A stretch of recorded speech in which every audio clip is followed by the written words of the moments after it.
कारवां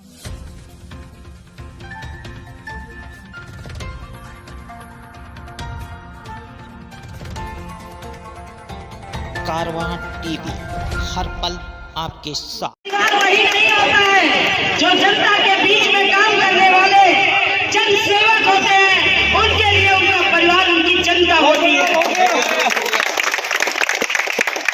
कभी आप मेरे साथ में मेरे देवर या जेठ ऐसे लोग नहीं देखेंगे, क्योंकि वहीं तक मैं सीमित नहीं हूँ, उसी को मैं परिवार नहीं मानती हूँ। मैं आप लोगों को अपना परिवार मानती हूँ, आपको अपना घर मानती हूँ। नवाबगंज मेरी ससुराल है, मेरे ठाना है कि मैं अपने घर को ठीक करके रहूंगी। इस बार नवाबगंज की जनता से मेरी ये अपील है कि इस बार परिवर्तन के लिए वोट करिए। ये खानदानी चेयरमैनों को यहाँ से धूल में मिलाइए, इनको खानदानों में चेयरमैनी चल रही है और एक खानदान में देख रहे हैं मुस्लिम वोटों का बंटवारा करने के लिए, मुस्लिम वोटों को बेवकूफ बनाने के लिए 4-4, 5-5 एक ही परिवार से खड़े हो गए हैं। ये बीजेपी की चाल है। ये बीजेपी मुस्लिम वोटों का बंटवारा करने के लिए पैसा देकर खड़े करते हैं। ये इनके पास कोई काम का मुद्दा नहीं है, इनके पास केवल हिंदू मुस्लिम की दुकान है। वो दुकान खोल के बैठ जाते हैं, जैसे ही चुनाव आता है दुकान खुल जाती है इनकी। तुम हिंदू हो, हिंदू की तरफ ही जाना, उसके बाद 5 साल तक इनकी शक्लें आपको नजर नहीं आएंगी। इनका घमंड, इन्होंने इतने साल यहाँ चेयरमैनी दोनों ने करी है, आपने दोनों को देखा है, आप दोनों से अच्छी तरह परिचित है। इन घमंडियों को आप सबक सिखाने का आपका मौका आया है। ये 5 साल बाद आपको मौका मिलेगा। इस समय जनता के हाथ में बागडोर है। ये आपसे झुक कर आपसे वोट मांगेंगे, जमीन में नाक रगड़ कर वोट मांगेंगे। उसके बाद अगर आपने वो गलती कर दी तो उसके बाद आपको ये अपने कदमों की ठोकर में रखेंगे। ये ध्यान रखना, मेरे शब्दों को दिमाग में फीड कर लेना। अगर ऐसा ना हो तो कह देना सुनीता गंगवार ने गलत कहा था, क्योंकि ये आपको कीड़े मकोड़े समझते हैं। ये समझते हैं कि पैसे दारू से वोट लिया जाता है। आम आदमी पार्टी आपको न दारू देगी न पैसा देगी, लेकिन आपको 5 साल, आपकी जिंदगी के वो 5 साल बेहतरीन साल देगी आपको। जनता के पैसे पर इनकी निगाह गड़ी हुई है। 28 करोड़ रुपया चेयरमैनी का अभी भी नगर पालिका के खाते में पड़ा हुआ है। अगर आपने इनको चुनाव जिता दिया, बीजेपी को चुनाव जिता दिया, तो ये समझ लेना 28 करोड़ उनके बंगले में लगेंगे, वो उनकी गाड़ियों में लगेंगे, उनकी ऐशो आराम में लगेंगे। वो 28 करोड़ आपके लिए किसी गली में नहीं खर्च होंगे। इसलिए ये पैसा और जो आने वाले 5 साल की चेयरमैनी के आपके टैक्स का पैसा अगर बचाना है, अपने कार्यों में लगाना, अपनी सड़कें ठीक करनी है, अपनी लाइट ठीक करनी है, कस्बे के स्कूल ठीक करने हैं, कस्बे में पार्क चाहिए, अगर ये सारी व्यवस्था और यहाँ से रिश्वतबाजी खत्म करनी है कि कोई भी काम आप चेयरमैन के पास जाते हैं, बताओ चेयरमैन आपका काम बिना पैसे लिए करता हो तो बता दो मुझे, एक आदमी आकर बता दे। और ये दलाल बनाते हैं, दलाल पालते हैं कि जो काम है ना वो दलालों के माध्यम से होगा। भैया मेरा ऐसा काम अटका है, कोई देखो दलाल, उसके माध्यम से वो आपसे भी पैसा लेगा, फिर उसमें से चेयरमैन को भी पैसा देगा। ये व्यवस्था चल रही है। अगर इस व्यवस्था से मुक्ति चाहिए, अगर आपको सीधे अपना काम कराना है, आप मुझसे रिश्ता रखो अपना, सीधे आप मेरे पास आइए, सीधे आप फारूक मंसूरी के पास जाइए। आपको बीच के बिचौलियों की जरूरत नहीं है। ये बिचौलिया बात खत्म करो। आम आदमी पार्टी जनता से सीधे अपना रिश्ता रखती है, बीच के बिचौलियों से अपना रिश्ता नहीं रखती है। हमारे पास आपको कहीं से कहीं कोई दलाल नहीं दिखाई देगा। हम दलालों को लेकर नहीं घूमते हैं। हमारे पास आते हैं दलाल, हमारे अंडर में इतने वोट हैं, मैडम बताइए कि कितना माल मिल सकता है। ये हाल हाल है इस नवाबगंज का, ये हाल बना दिया है पूरे क्षेत्र का। मैंने कहा मुझे दलालों की जरूरत नहीं है, अगर जनता को अपनी व्यवस्था सुधारनी है तो जनता को खुद वोट करना पड़ेगा। 11 तारीख को आपको झाड़ू पर मोहर ठोक के लगानी पड़ेगी। ये अवसर मिला है आपको, आज आम आदमी पार्टी का आपको विकल्प दिया है जनता ने। सुनीता गंगवार ने 10 साल आम आदमी पार्टी के बीच होकर उसको तैयार किया है, केवल आपके लिए। मैं अपनी जिंदगी के लिए नहीं लड़ रही हूँ, मैं चाहूँ तो अपने घर में बैठ कर ऐशो आराम से रह सकती हूँ, ईश्वर ने इतना मुझे दिया है। लेकिन मुझे अच्छा नहीं लगता क्योंकि मैं पढ़ी लिखी हूँ। हमारी जनता इतनी अशिक्षित है, इसको अशिक्षित रखा गया है। हमारी ये बहनें खड़ी हैं जो बहनें यह शिक्षा के कारण सही गलत को समझ नहीं पाती हैं, क्योंकि शिक्षा बहुत जरूरी है। अगर आपने मुझे 5 साल काम करने का मौका दिया तो मैं इस अशिक्षा को, अपनी बहनों की अशिक्षा को खत्म करूंगी। मेरी कोई बहन अंगूठा नहीं लगाएगी, अपने हाथ से लिखेगी, अपना नाम अपने साइन करेगी। मैं वो स्कूल चलाऊंगी, यहाँ पर एक स्कूल खोलूंगी जिसमें हमारी बहनें लिखना पढ़ना सीखेंगी, क्योंकि शिक्षा वो हथियार है। आज मैं शिक्षित हूँ, उसी से तो लड़ाई लड़ पा रही हूँ। मैं ईमानदार हूँ, मैं संघर्ष करना जानती हूँ, इसीलिए मैं वो पुलिया बनवा सकी। वो पुलिया जो नेता बड़े बड़े आपके सांसद, आपके विधायक नहीं बनवा सके। सुनीता गंगवार 11 दिन ठंड के मौसम में, टपकते मौसम में मैं तंबू में बैठी रही, 24 घंटे बैठी रही। रिठौरा वाली पुलिया जिस पर जाम लगता था 4-4 घंटे का, जिसमें कितने बच्चों की परीक्षाएं छूट गई, कितने लोगों का नुकसान हुआ, 135 मौतें हुई। ये सारी चीजें आप याद करना। 11 तारीख को इन सब चीजों को याद। और बताओ, ये चेयरमैन आते हैं, क्या इनको ये रिठौरा की पुलिया नहीं पता थी?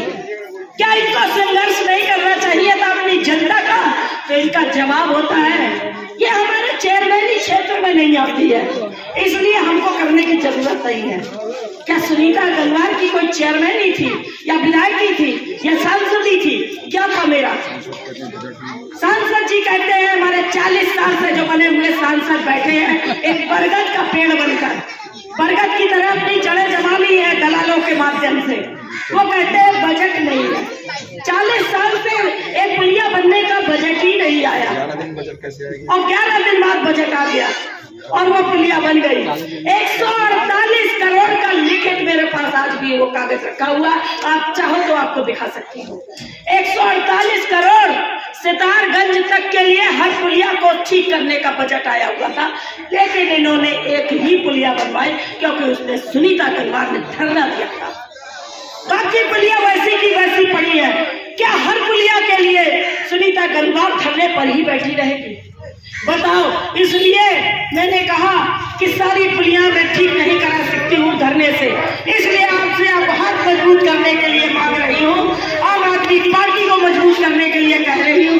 यह चुनाव निकाय का चुनाव है, यहीं से आप आरंभ कीजिए, यहीं से आप शुरुआत कीजिए, यहीं से आप देश को बदलने के लिए, अपनी विधानसभा को बदलने के लिए आरंभ कीजिए। झाड़ू का बटन ही ऐसा है जो गंदगी के साथ साथ गंदे नेताओं को भी बाहर करेगा।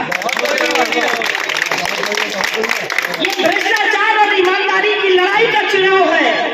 अगर आपने इन भ्रष्टाचारियों को फिर से चुन लिया तो हो सकता है कि फिर कोई सुनीता गंगवार न निकले, फिर कोई केजरीवाल नहीं आएगा।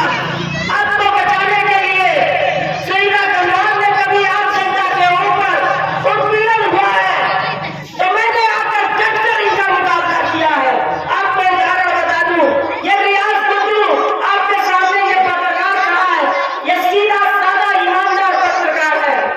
इसके साथ जो हादसा हुआ था इसको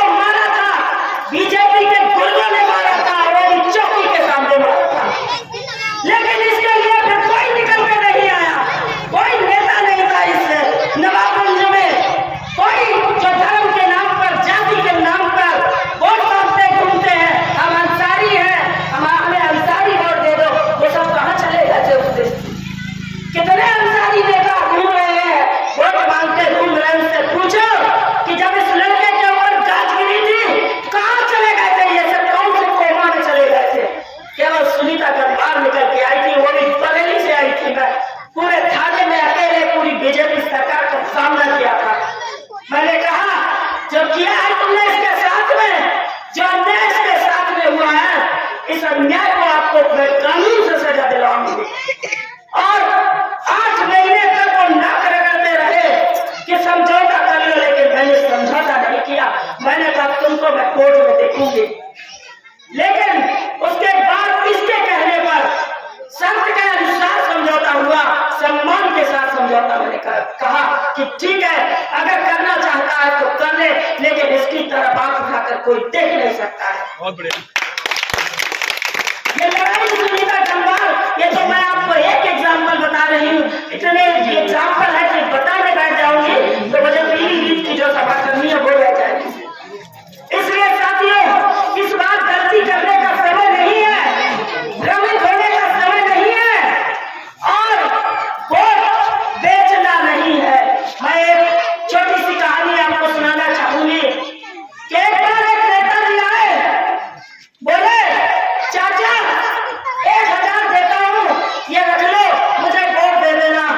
तो चाचा बोले कि देखो भाई 1000 रुपए ना दो, हमें एक गधा खरीद के दे दो।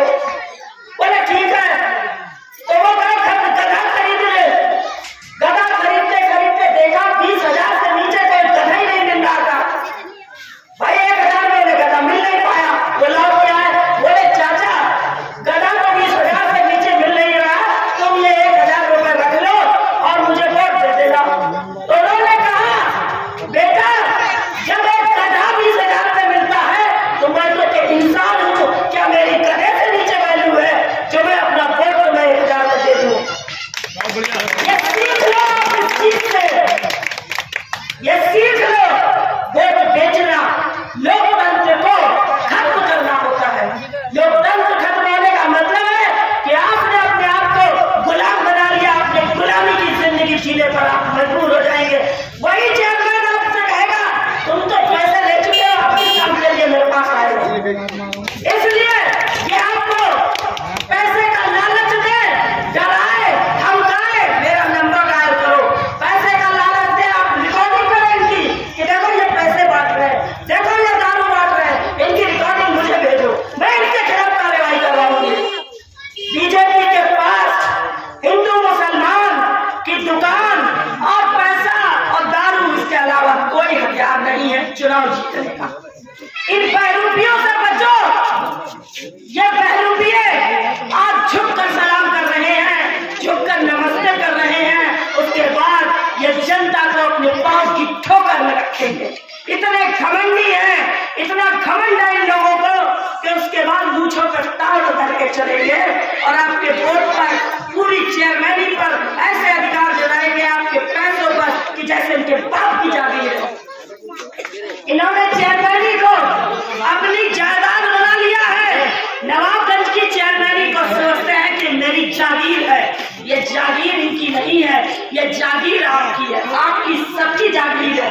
ये जनता की जागीर है और आम आदमी पार्टी जनता का हक जनता को दिलाती है, जनता की जायदाद जनता को सौंपती है। इसलिए इस बार आपको जनता का चेयरमैन चुनना है, अपना चेयरमैन चुनना है, अपने आप को चेयरमैन बनाना है। इसके लिए 11 तारीख को याद रखना है आपको। किस पर मुहर लगाना है बताइए, किस पर मुहर लगाना है? जोर से बोलो। सिर्फ और सिर्फ आपको झाड़ू पर मुहर लगाना है। झाड़ू के अलावा आपके पास कोई विकल्प नहीं है। इन अत्याचारियों से निपटने का कोई विकल्प नहीं है, कोई रास्ता।